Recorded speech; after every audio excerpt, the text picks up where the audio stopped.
Imagine a brand that has been sold in more than 200 countries around the world, that has certainly visited every home at least once, and that has the largest distribution network in the world.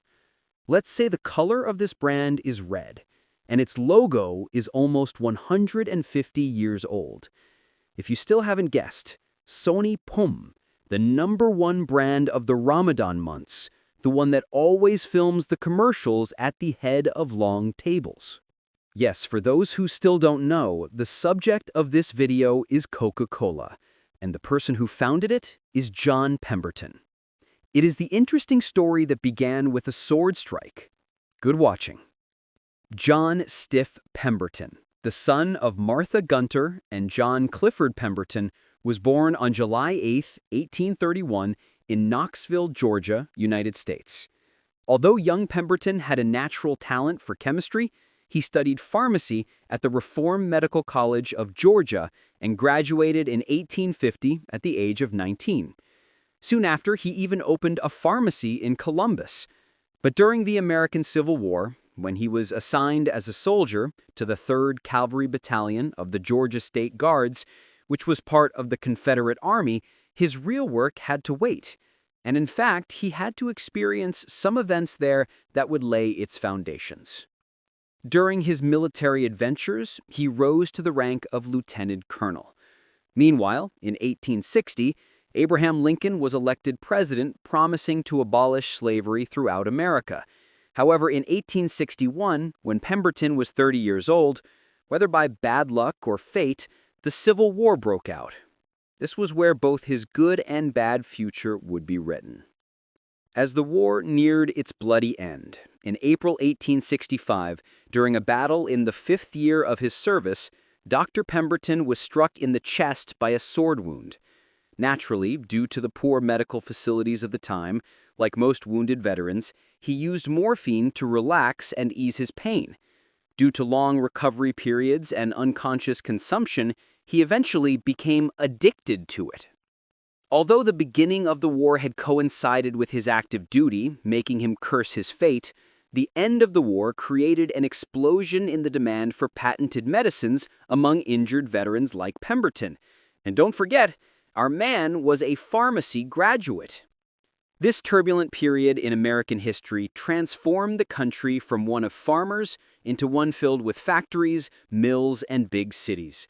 Economic booms and busts caused stress, which led to psychosomatic symptoms among people, and that fueled the demand for new medicines for many sad and hopeless souls living through daily tragedy. Pemberton took advantage of this opportunity, using his knowledge of chemistry to develop non-morphine painkillers that could both relieve pain and, perhaps, save him from the very substances he was addicted to.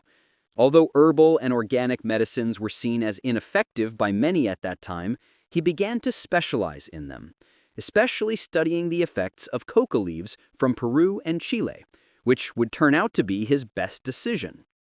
Meanwhile, further north, Atlanta was just beginning to recover from the destruction of the Civil War and was turning into a land of opportunity for fortune seekers. Like seaside towns said to bring prosperity, people flocked there. Thanks to this influx of entrepreneurs, Atlanta quickly became the center of the New South. Pemberton seized this opportunity, moving his pharmacy business from Georgia to Atlanta in 1870, one of his most important moves. There, he would devote his life and fortune to creating what he believed would be the most perfect medicine of all time, with, let's say, a little inspiration. Pemberton's morphine addiction unfortunately continued. While trying to find a cure for himself, he discovered French wine of coca, a popular tonic created by French chemist Angelo Mariani. This medicine was made from Bordeaux wine mixed with coca leaves and contained about 6 milligrams of the substance derived from coca. You know what that means. It was said to boost health, vitality, and energy and became the most popular recipe in the world.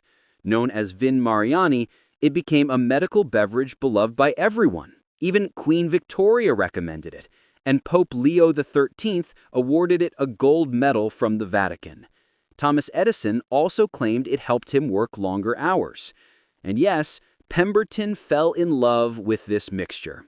In 1885, working in his laboratory, he created his own version of Mariani's miracle drink and named it Pemberton's French wine of coca. This unique liquid also contained alcohol and an extract from coca leaves, essentially the same formula with minor differences. He would later admit this to a reporter. But even while working on this mixture, his addiction worsened and damaged his health. Just when he was getting hopeful about his discovery, in July 1887, Atlanta's City Council passed a prohibition law. As a result, his beverage was banned from being sold. Pemberton quickly made a change, removing the alcohol from his tonic and creating a carbonated non-alcoholic version made with coca leaves and cola nuts. This was something he could truly call his own tonic. And although the change seemed disadvantageous at first, it actually became the key to his future success. At that same time, local pharmacies and soda shops were booming. Pemberton noticed the trend and accelerated his work. Despite being advertised as a healing medicine, in reality, his drink had no real medical effects, but it did taste good. Its biggest problem was its name, because Pemberton, although skilled in chemistry, was not very talented in marketing. His accountant and new partner, Frank Robinson, stepped in. He came up with the new name Coca-Cola and even designed the famous logo that survives to this day. Now, Coca-Cola had a name, a logo, and a great taste. It was sold as a syrup base to be mixed with carbonated water and served fresh at soda fountains, not yet bottled like today. Robinson, a true marketing mind, promoted it both as a medicine and a refreshing carbonated drink. Thanks to this, Coca-Cola sold 990 gallons of syrup in its first year of operation in 1887, a huge success for such a new product. But Pemberton's health deteriorated further. He couldn't overcome his addiction and was struggling with various illnesses. In desperation, he began selling large portions of his ownership in Coca-Cola. Just before his death, he transferred 1/3 of his rights to his son and sold the remaining shares to businessman Asa Candler, who was aggressively buying up shares from others. On August 16, 1888, at the age of 57, John Stith Pemberton passed away, leaving behind a great legacy he would never enjoy. From that point on, things went bad for the inventor, but great for the drink and the brand. Candler continued buying additional rights, and in 1891, for just $2,300, he became the sole owner of the company, a small sum for what the future held. Under his direction, Coca-Cola's value skyrocketed. He used coupons, slogans, and advertising and merchandise to dominate the market. By 1893, reports showed that Coca-Cola was being sold in every U.S. state and territory. Within 10 years, annual sales exceeded 1 million gallons, and the company's advertising budget reached $100,000, a huge number for that era. In 1917, Candler left the business for politics, becoming the mayor of Atlanta.